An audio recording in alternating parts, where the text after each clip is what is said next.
as 9 categorias de anjos que estão a serviço de Deus. Você já deve ter visto representações de anjos em quadros, filmes ou esculturas. Seres belos, loiros, com túnicas brancas e asas suaves. Mas será que essa é realmente a aparência dos anjos? A resposta é não. A Bíblia não nos fala de apenas um tipo, mas de 9 categorias diferentes de anjos. Alguns têm múltiplos rostos, outros aparecem como rodas cheias de olhos, outros são tão poderosos que podem derrubar exércitos inteiros. E acima de todos eles está um tipo especial de anjo, cuja visão foi tão impactante que fez até um profeta cair por terra em desespero. Mas antes de chegarmos ao topo, precisamos começar pelo primeiro nível. Os anjos mais próximos de nós, seres humanos. Nível 1. Anjos comuns. A Bíblia nos diz em Hebreus capítulo 1, versículo 14: não são todos eles espíritos ministradores enviados para servir a favor daqueles que hão de herdar a salvação? Isso significa que, ainda que invisíveis, eles estão ao redor de nós, atuando como servos de Deus em favor da sua igreja. Você já ouviu falar em anjo da guarda? Pois bem, ainda que a expressão em si não apareça na Bíblia, o conceito existe. Jesus mesmo, em Mateus 18:10, disse: vede, não desprezeis a qualquer destes pequeninos, porque eu vos digo que os seus anjos nos céus sempre veem a face de meu Pai que está nos céus. Isso nos dá a entender que Deus designa anjos específicos para cuidar de pessoas específicas. Mas atenção, esses anjos não obedecem ao nosso comando, não se movem só porque nós queremos. Eles atuam quando Deus os envia. É Ele quem ordena. Na Bíblia, vemos inúmeras situações em que eles foram enviados com missões específicas. Daniel, na cova dos leões.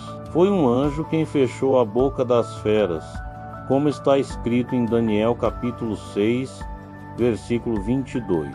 Elias, no deserto, quando estava desesperado, desejando a morte, um anjo apareceu, trouxe pão e água e disse: levanta-te e come, porque o caminho te será sobremodo longo. Está em 1º livro dos Reis, capítulo 19, versículo 7:3.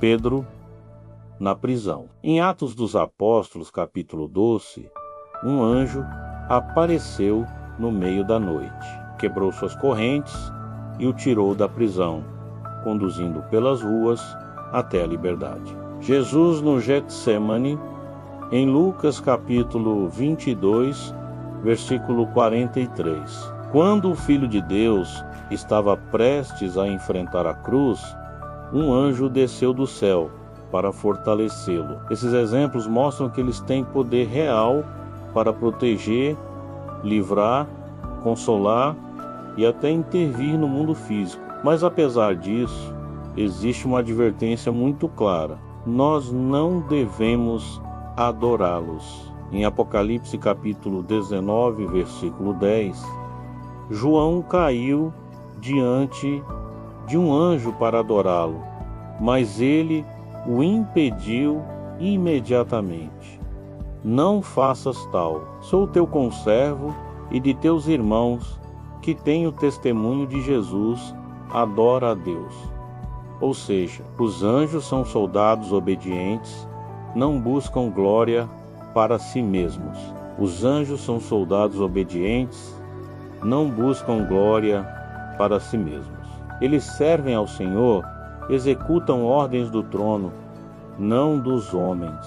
E ainda assim, é fascinante pensar que eles estão ao nosso redor, silenciosos, prontos para agir no momento em que o próprio Deus decide, poderoso o suficiente para quebrar correntes, atravessar muralhas, mudar destinos e transformar realidades. Mas mesmo com toda essa força, esses anjos não são nada comparados ao que vem a seguir, porque existe uma categoria de anjo muito mais elevada, guerreiros de autoridade suprema, arcanjos, nível 2. Se os anjos comuns já nos impressionam com sua força e sua presença em momentos decisivos, imagine agora os arcanjos.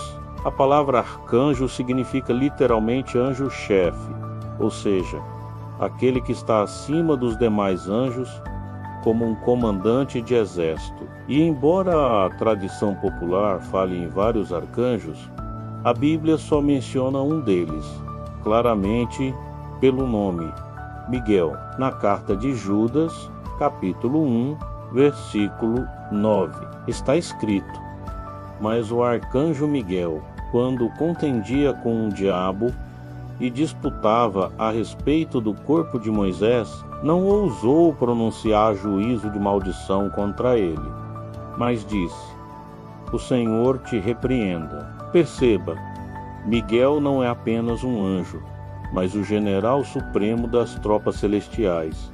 Sua função é guerrear. Em Apocalipse capítulo 12, vemos Miguel novamente em ação, e houve batalha no céu.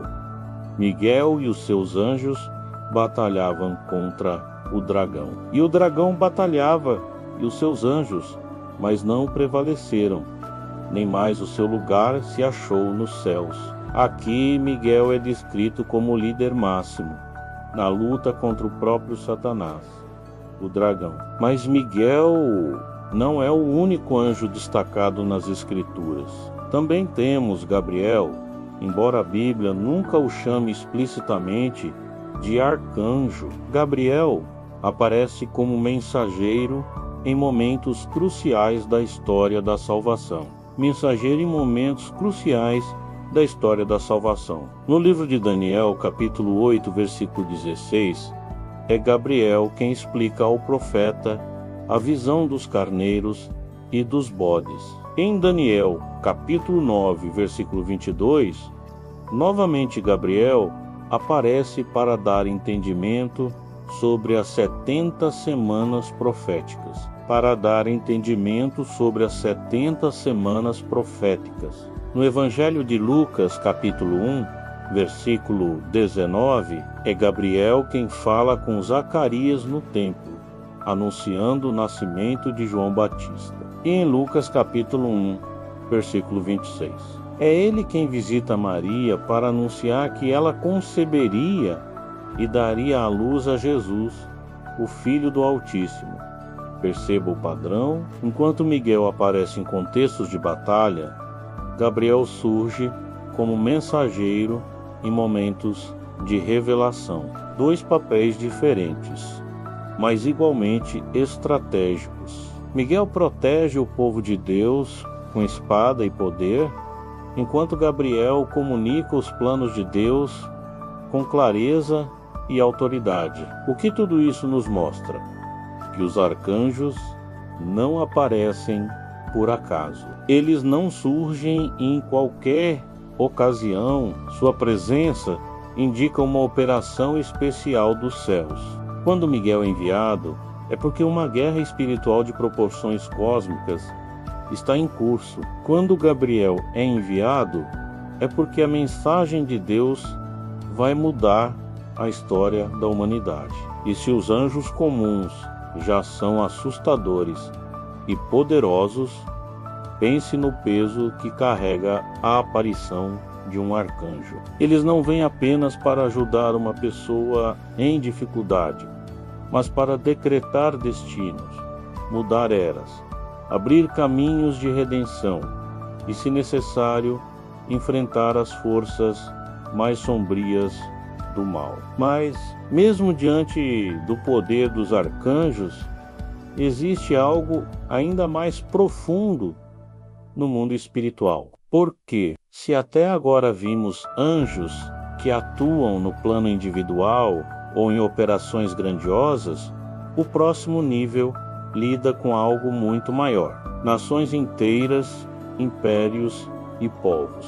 Principados. Nível 3, a palavra já diz muito. Principados tem a ver com príncipes, governo, autoridades sobre territórios e povos inteiros. Eles não agem apenas sobre indivíduos, mas sobre nações, impérios e culturas. Um dos exemplos mais impactantes está no livro do profeta Daniel, capítulo 10. Daniel estava em jejum e oração, quando recebeu uma visão. Então, um mensageiro celestial aparece e diz: desde o primeiro dia em que aplicaste o coração para compreender e te humilhares diante do teu Deus, as tuas palavras foram ouvidas, e por causa das tuas palavras é que eu vim. Mas o príncipe do reino da Pérsia me resistiu por 21 dias. E eis que Miguel, um dos primeiros príncipes, veio para ajudar-me. Pare e pense no que isso significa. Enquanto Daniel estava orando, havia uma guerra espiritual real acontecendo. Um anjo enviado por Deus foi impedido por um principado maligno que governava a região da Pérsia. E a batalha foi tão intensa que Miguel, o arcanjo, precisou intervir. Esse texto, ele revela algo impressionante. Existem anjos designados sobre regiões e povos. Alguns cumprem os planos de Deus para inspirar, proteger e guiar, mas outros que caíram se tornaram principados malignos que oprimem territórios inteiros, espalhando trevas, corrupção e violência. E se isso acontecia nos tempos bíblicos, não seria diferente hoje.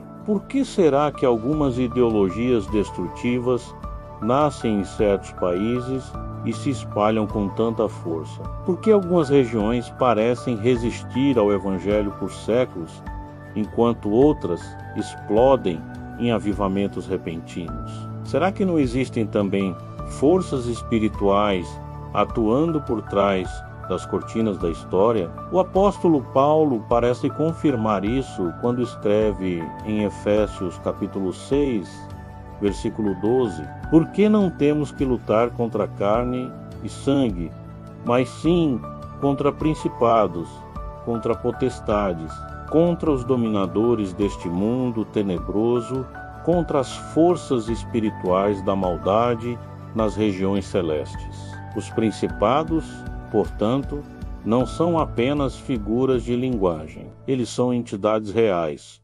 invisíveis, que influenciam governos, líderes, sistemas e até culturas inteiras. Não significa que controlam como se as pessoas fossem robôs, mas eles inspiram, tentam, influenciam e criam ambientes favoráveis para decisões.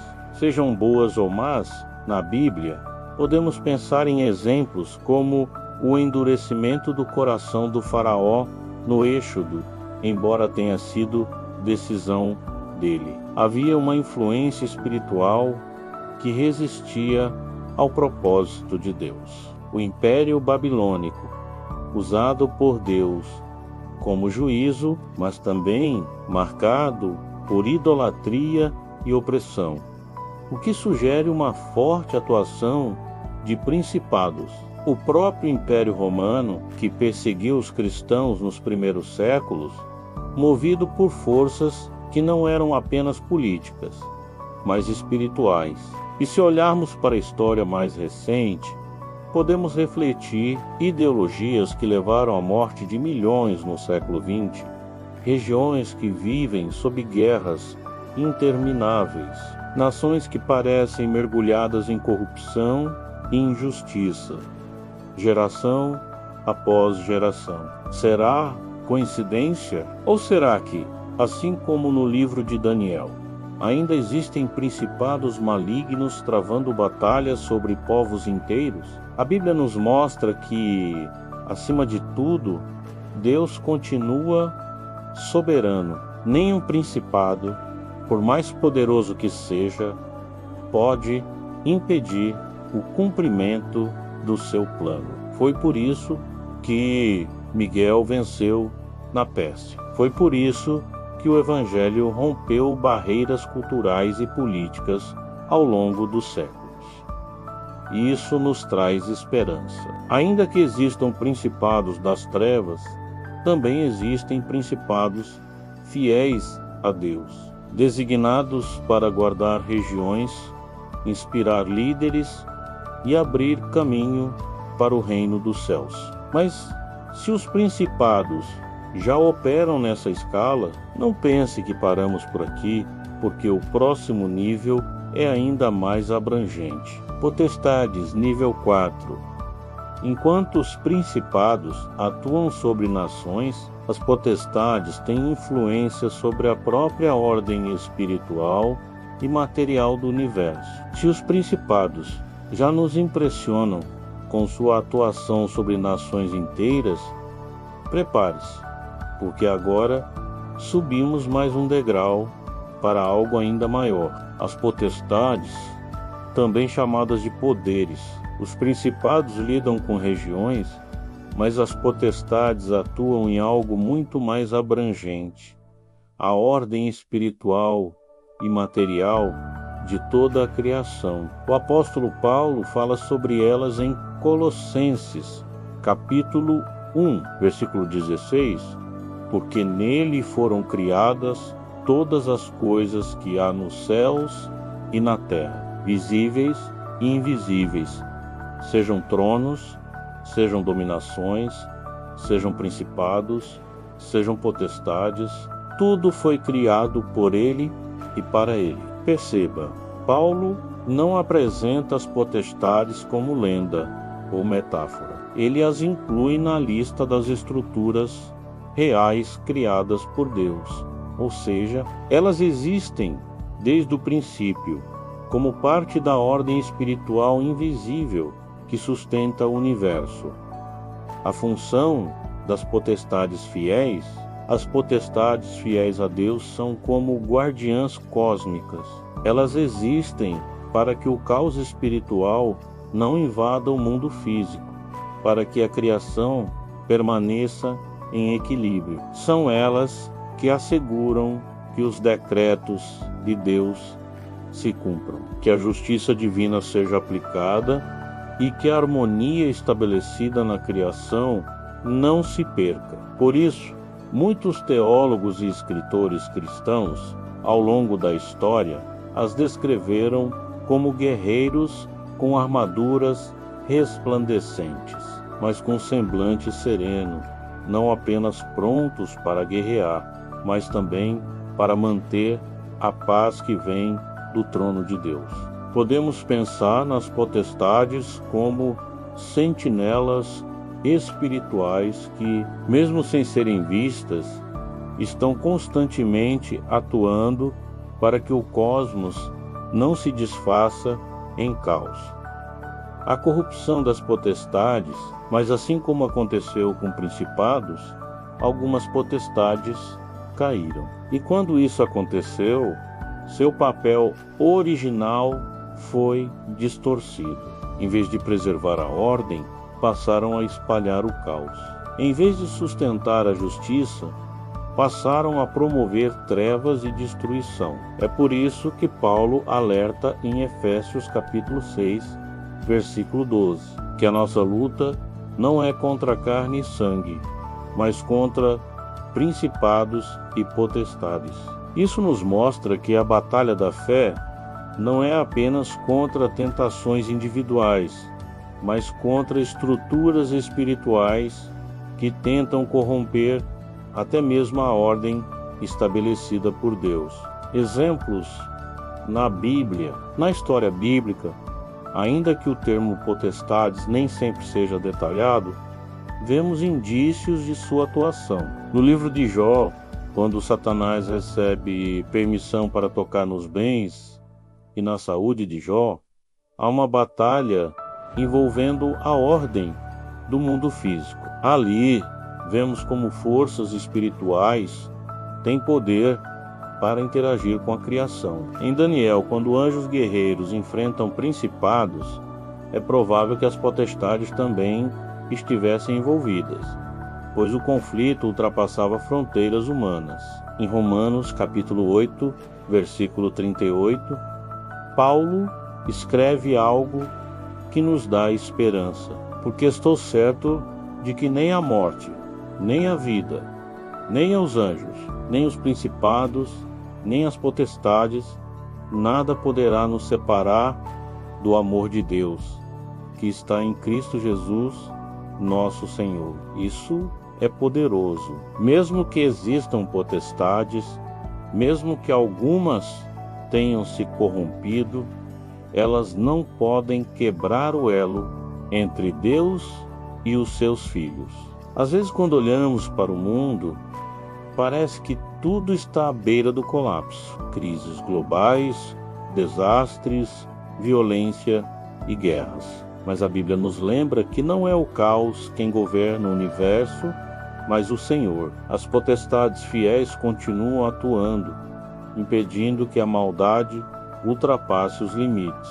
E ainda que existam potestades malignas, elas já foram vencidas na cruz, como Paulo declara em Colossenses capítulo 2. Versículo 15, como Paulo declara em Colossenses capítulo 2, versículo 15, e despojando os principados e potestades, os expôs publicamente, e deles triunfou em si mesmo. Cristo já os derrotou. E isso significa que, ainda que invisíveis, ainda que poderosas, essas forças não podem prevalecer contra a igreja. Mas, se as potestades já têm poder sobre a ordem cósmica, imagine um nível de anjos que não guerreiam, mas que brilham, inspiram e canalizam milagres diretamente sobre os homens.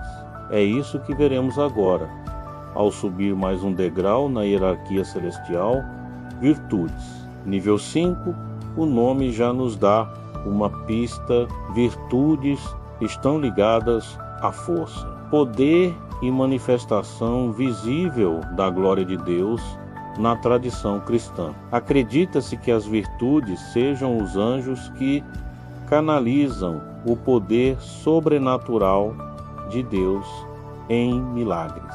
Não aparecem tanto como guerreiros, nem como mensageiros, mas como transmissores da energia do céu para a terra. O que as virtudes fazem? As virtudes não governam povos, não comandam exércitos, não trazem mensagens diretas. Sua função é inspirar, fortalecer e intervir em momentos-chave. É como se fossem um canal de energia viva entre Deus e os homens. Quando alguém recebe forças sobrenaturais para perdoar uma ofensa imperdoável. Quando um coração quebrado encontra paz inexplicável. Quando uma cura acontece sem explicação médica, ou quando uma pessoa decide mudar radicalmente de vida após ouvir o Evangelho, a tradição diz que pode haver virtudes atuando por trás, transmitindo esse poder transformador. Exemplos nas Escrituras. Ainda que a Bíblia não descreva longamente as virtudes, podemos ver rastros de sua atuação. Quando Jesus curava enfermos e os discípulos notavam que saía poder dele. Evangelho de Lucas, capítulo 6, versículo 19. Podemos pensar nas virtudes, transmitindo essa força sobrenatural. Em Atos dos Apóstolos, capítulo 4, versículo 31. Quando os discípulos oraram e o lugar tremeu, é possível ver a intervenção dessas forças celestiais trazendo ânimo e ousadia. Em momentos como a ressurreição de Lázaro, em João, capítulo 11, ou a cura do coxo na Porta Formosa, em Atos, capítulo 3, vemos o céu invadindo a terra com poder, e a tradição associa essas manifestações às virtudes. Como são descritas na iconografia cristã, as virtudes costumam ser retratadas como anjos resplandecentes, de semblante sereno, com as mãos estendidas e derramando luz. Não estão armados, não trazem espadas, mas parecem irradiar força, paz e esperança. É como se fossem tochas vivas que iluminam e fortalecem aqueles que estão em meio à escuridão. Se pensarmos bem, as virtudes nos lembram de algo muito importante. O Evangelho não é apenas uma doutrina para ser entendida com a mente. É também poder de Deus para transformar vidas. Paulo disse em Romanos capítulo 1, versículo 16: Por que não me envergonho do Evangelho de Cristo? Pois é o poder de Deus para a salvação de todo aquele que crê. E quando esse poder se manifesta em nossas vidas, seja através de milagres, conversões ou forças inesperadas, podemos imaginar que os céus estão nos tocando por meio dessas virtudes. Mas se as virtudes transmitem o poder de Deus, surge uma pergunta: quem organiza tudo isso? Quem distribui as ordens do trono para que cada milagre, cada libertação e cada intervenção aconteçam no momento certo? Para responder, precisamos subir ao próximo degrau da hierarquia celestial. Domínios, nível 6, hierarquia celestial. Domínios, agora chegamos a um nível que quase ninguém menciona, mas que é essencial para que tudo faça sentido. Os domínios, também chamados de dominações, eles não aparecem realizando milagres, não descem para libertar prisioneiros, nem lutam em batalhas visíveis. Sua missão é outra: organizar e administrar a ordem celestial, o papel dos domínios. A tradição cristã entende que os domínios são como ministros de Estado no governo divino. Recebem ordens diretas do trono de Deus e as distribuem entre as hierarquias inferiores, garantindo que cada missão, cada milagre, cada batalha espiritual aconteça no tempo e no lugar certos. Eles não aparecem em visões humanas como figuras de fogo ou guerreiros. Pelo contrário, sua função é invisível, silenciosa, mas absolutamente necessária. Sem eles, toda a ordem do céu cairia em caos. Se os anjos comuns são soldados e os arcanjos são capitães, podemos dizer que os domínios são administradores celestiais. São eles que asseguram que a engrenagem da vontade divina funcione com perfeição. Como são representados na tradição artística, os domínios costumam ser retratados com coroas, cetros ou bastões de comando. Alguns são mostrados segurando esferas ou orbes com cruzes, como símbolo de que sua autoridade não é própria, mas vem de Cristo. Eles não aparecem como guerreiros, mas como governantes serenos, sempre atentos, sempre prontos para organizar as ordens que vêm do trono. O que aprendemos com isso? Os domínios nos lembram de algo muito importante. Deus é um Deus de ordem, não de confusão. Assim como um país precisa de estrutura para funcionar, Deus é um Deus de ordem, não de confusão. Assim como um país precisa de estrutura para funcionar, também o céu tem sua organização perfeita, enviado cada mensagem transmitida, cada milagre realizado é fruto de uma ordem de suministradores celestiais. Paulo menciona a existência dessas categorias espirituais em Colossenses capítulo 1, versículo 16, quando fala sobre tronos, dominações, principados e potestades. Mas se os domínios são os administradores, quem carrega a própria presença de Deus quando ele se move? Quem sustenta o peso da glória divina? É isso que veremos no próximo nível, quando chegarmos aos impressionantes e misteriosos tronos. Tronos, nível 7. Se os domínios já nos impressionam como administradores da ordem celestial, agora entramos em um nível completamente misterioso, que foge à nossa imaginação humana. Os tronos, quando ouvimos a palavra trono, pensamos logo em uma cadeira real, símbolo de autoridade. Mas na hierarquia celestial, os tronos não são móveis, não são objetos, e sim seres vivos. Eles são descritos como inteligências gloriosas que sustentam a presença e a glória de Deus. A visão de Ezequiel. O profeta Ezequiel teve uma das visões mais impactantes de toda a Bíblia. No capítulo 1, ele descreve o que viu junto ao rio Quebar. Vi rodas, e havia nelas como que aparência de berilo. Todas as 4 tinham a mesma aparência. A sua estrutura e obra eram como se estivesse uma roda dentro da outra. Andando elas, podiam ir em 4 direções. Não se viravam quando andavam. Eram cheias de olhos ao redor nas 4 rodas. Imagine isso, rodas dentro de rodas, girando em todas as direções, cheias de olhos por toda a parte. Não são simples engrenagens, mas seres vivos que carregam a presença do próprio Deus.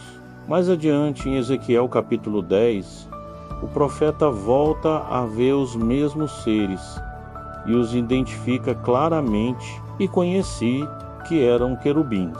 Cada um tinha 4 rostos e cada um 4 asas, e debaixo das suas asas aparecia a semelhança de mãos de homem. Aqui Ezequiel conecta a visão dos tronos com os querubins, mostrando a complexidade e profundidade dessa revelação. Ofanis, as rodas vivas. Na tradição judaica, esses seres são chamados de ofanins, palavra hebraica que significa rodas. Eles são vistos como a base móvel do trono de Deus, como se o Senhor nunca estivesse parado, mas sempre em movimento, reinando em toda parte. A presença dos olhos em todas as direções simboliza algo profundo. Nada lhes escapa. Os tronos contemplam toda a realidade, veem cada detalhe e por isso são associados ao juízo perfeito de Deus.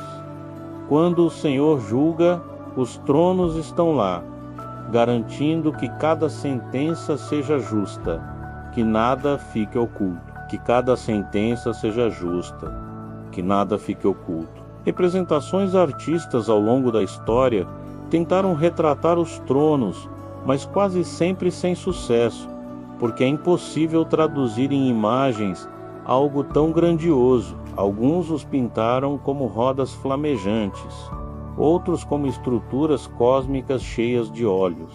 O fato é que a descrição bíblica nos deixa em silêncio. Estamos diante de algo que a mente humana não consegue compreender por completo. O que aprendemos com os tronos? Que o Deus a quem servimos não reina de maneira limitada. Seu trono não está fixo em um único lugar. Ele se move, ele vê tudo, ele governa com justiça. E isso nos dá segurança, nada passa despercebido diante dele, nem nossas lágrimas, nem nossas lutas, nem nossas injustiças, Os tronos, cheios de olhos, garantem que a justiça divina nunca falha. Tronos cheios de olhos garantem que a justiça divina nunca falha. Mas se os tronos sustentam a glória de Deus e representam seu juízo perfeito, o que dizer daqueles que guardam o sagrado? A próxima categoria é uma das mais conhecidas e, ao mesmo tempo, mais mal compreendidas. Querubins, nível 8, quando falamos em querubins. A primeira imagem que vem à mente de muita gente é a de bebês gordinhos com asas pintadas, em tetos de igrejas durante o Renascimento. Mas na Bíblia, a realidade é completamente diferente. Os querubins não são frágeis, nem delicados, nem inspiram ternura. Eles são seres imponentes, guardiões do sagrado, portadores de sabedoria divina e visão total. Os querubins no Éden, a primeira vez que eles aparecem é logo em Gênesis capítulo 3, versículo 24, após a queda. Quando Adão e Eva foram expulsos do jardim, está escrito: e, havendo lançado fora o homem, pôs querubins ao oriente do jardim do Éden e uma espada flamejante que se revolvia para guardar o caminho da árvore da vida. Perceba, o primeiro papel dos querubins não foi cantar nem trazer mensagens, mas guardar o caminho da vida eterna, impedindo que o homem caído tivesse acesso à árvore da vida. Eles surgem como guardiões, protetores da santidade de Deus contra a profanação. Os querubins, na Arca da Aliança mais adiante, em Êxodo capítulo 25, Deus ordena que Moisés construa a Arca da Aliança e coloque sobre ela 2 querubins de ouro. Eles deveriam cobrir o propiciatório com suas asas estendidas, um de frente para o outro, e onde a glória de Deus se manifestava, exatamente ali, entre os querubins. Isso revela algo profundo. Os querubins estão sempre ligados à presença e à glória de Deus.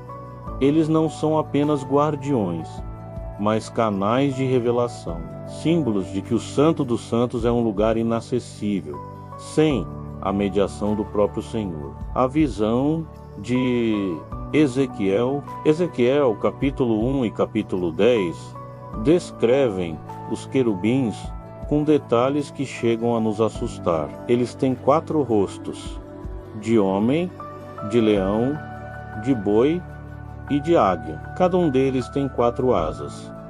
2 cobrem o corpo e 2 se estendem para o movimento. Seus corpos brilham como bronze polido. Seus pés são como os de bezerro, e há olhos por toda parte, indicando que nada lhes escapa. Eles se movem como relâmpagos, acompanhados de trovões e fogo, como se carregassem em si a energia do céu. No capítulo 10, Ezequiel conclui: então conheci que eram querubins, ou seja, aquilo que para nós parece incompreensível, para ele ficou claro. Eram os mesmos guardiões do Éden, mas revelados em toda sua glória. O simbolismo dos querubins. Os 4 rostos representam dimensões diferentes da criação e da revelação de Deus: homem, sabedoria e razão; leão, força e realeza; boi, serviço e sacrifício; águia, visão e eleeza; boi, serviço e sacrifício; águia, visão e elevação espiritual. Esses símbolos mostram que os querubins contemplam a realidade de uma forma muito mais profunda que nós. Por isso, na tradição, acredita-se que até os anjos de hierarquias inferiores consultam os querubins quando precisam compreender os mistérios da vontade divina. A distorção cultural, com o passar dos séculos, especialmente na Idade Média e no Renascimento. Os artistas começaram a retratar os querubins como figuras infantis, dóceis e decorativas, mas essa imagem está muito distante do que a Bíblia revela. Sem perceber, trocamos criaturas de fogo, olhos e trovões por rostinhos bonitos com asas pequenas e perdemos a noção do verdadeiro temor e da verdadeira reverência que esses seres inspiram. Mas mesmo diante da imponência dos querubins, existe um nível ainda mais alto, um nível tão próximo do trono que nem sequer descem à terra. Serafins, nível 9, chegamos ao topo, ao pináculo da hierarquia angelical, os serafins. Se os querubins guardam o sagrado e contemplam os mistérios da glória, os serafins estão em um lugar ainda mais elevado. Eles não descem à terra, não entregam mensagens, não guardam regiões, não travam batalhas.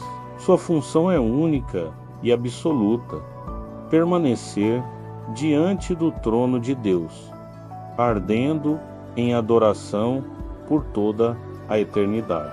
A visão de Isaías, a Bíblia fala claramente deles em Isaías capítulo 6, versículos 1 ao 3, no ano em que morreu o rei Uzias. Eu vi ao Senhor assentado sobre um alto e sublime trono, e o seu séquito enchia o templo. Serafins estavam por cima dele. Cada um tinha 6 asas, com 2 cobriam o rosto, com 2 cobriam os pés, e com 2 voavam. E clamavam uns para os outros, dizendo: Santo, Santo, Santo é o Senhor dos exércitos. Toda a terra está cheia da sua glória. Imagine a cena, o templo tremendo, fumaça enchendo o ambiente e vozes poderosas ecoando como trovões. Santo, Santo, Santo. Não em sussurros, não em cânticos suaves, mas em gritos ensurdecedores que estremecem a estrutura espiritual. O significado do nome. A palavra serafim vem do hebraico saraf, que significa arder, queimar, inflamar. Eles são literalmente os ardentes, mas não ardem em ira ou juízo. Eles ardem em amor, amor puro, santo e incontenível, pela glória de Deus. São chamas vivas, consumidas e ao mesmo tempo sustentadas pelo fogo divino.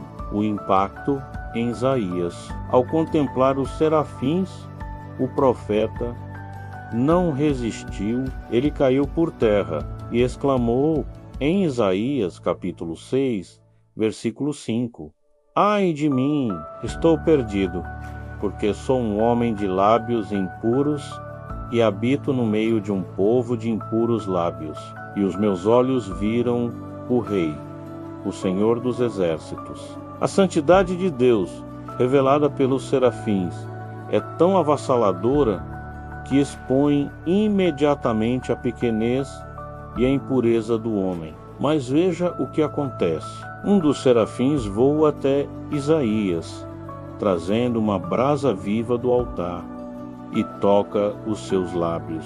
E ele diz, esse gesto é profundo. O fogo dos serafins não destrói, não condena, não aniquila. Ele purifica, restaura, santifica. O mesmo fogo que os consome em adoração é usado para transformar Isaías e capacitá-lo para a missão. Como são representados? Os serafins são descritos com 6 asas, 2 cobrem o rosto, porque nem mesmo eles, tão próximos de Deus, podem olhar diretamente para a glória completa do Senhor. 2 cobrem os pés, em sinal de humildade e reverência. 2 voam, indicando prontidão constante para servir e adorar. A tradição cristã sempre os associou ao fogo, à pureza, ao louvor incessante. São o coro eterno do céu, a adoração viva que nunca cessa. Mas existe ainda um mistério sombrio ligado a tudo isso, porque a Bíblia sugere que aquele que hoje conhecemos como Satanás não era um serafim, mas sim um querubim, um dos mais elevados, talvez o mais belo, o mais próximo da glória, até que foi encontrada maldade nele e sua queda mudou para sempre a história do mundo espiritual. E se você quer entender como era esse querubim antes da queda e como seu orgulho abriu as portas para a rebelião que ecoa até hoje, não perca o próximo vídeo, onde vamos explorar a queda de Lúcifer e o que aconteceu antes mesmo do livro de Gênesis. Depois de percorrer essa jornada pela hierarquia angelical, do nível mais próximo a nós, os anjos comuns, até o mais elevado, os serafins que ardem diante do trono de Deus, podemos concluir algo muito importante. Os anjos são poderosos, mas não são o centro. Eles são criaturas, servos, soldados, ministros que cumprem ordens, não agem por vontade própria, não buscam adoração, não competem com Deus. Cada um, desde o mais simples até o mais glorioso, está completamente voltado para o mesmo propósito: cumprir a vontade do Criador e exaltar a sua glória. É por isso que a Bíblia nos adverte: não devemos adorá-los, não devemos invocá-los, não devemos acender velas ou cultuá-los. Os anjos são servos, mas o Filho é o Senhor. Eles refletem a luz, mas Jesus é a própria luz. Eles carregam brasas do altar, mas Cristo é o fogo eterno que consome todo o pecado. Eles sustentam a ordem, mas Ele é o próprio Rei que reina sobre todas as coisas. Aplicação para nós? E o que tudo isso significa para a nossa vida? Que não estamos sozinhos. Existe um mundo espiritual, real, ativo, muitas vezes invisível aos nossos olhos, mas totalmente presente. Anjos nos guardam, nos fortalecem, nos ajudam em momentos decisivos. Principados e potestades travam batalhas por territórios e nações. E acima de tudo, o trono de Deus continua firme, sustentado por seres que jamais cessam de clamar: Santo, Santo, Santo é o Senhor dos exércitos. E se você ficou impressionado com o poder e a glória desses 9 níveis de anjos, compartilhe a palavra de Deus com seus parentes ou amigos mais próximos. Agora, se você ainda não é inscrito no canal, esse é o momento perfeito. É só clicar naquele botão vermelho de inscrição e ativar o sininho das notificações. Assim você não perde nenhuma novidade e fica por dentro de todo o conteúdo novo que posto por aqui.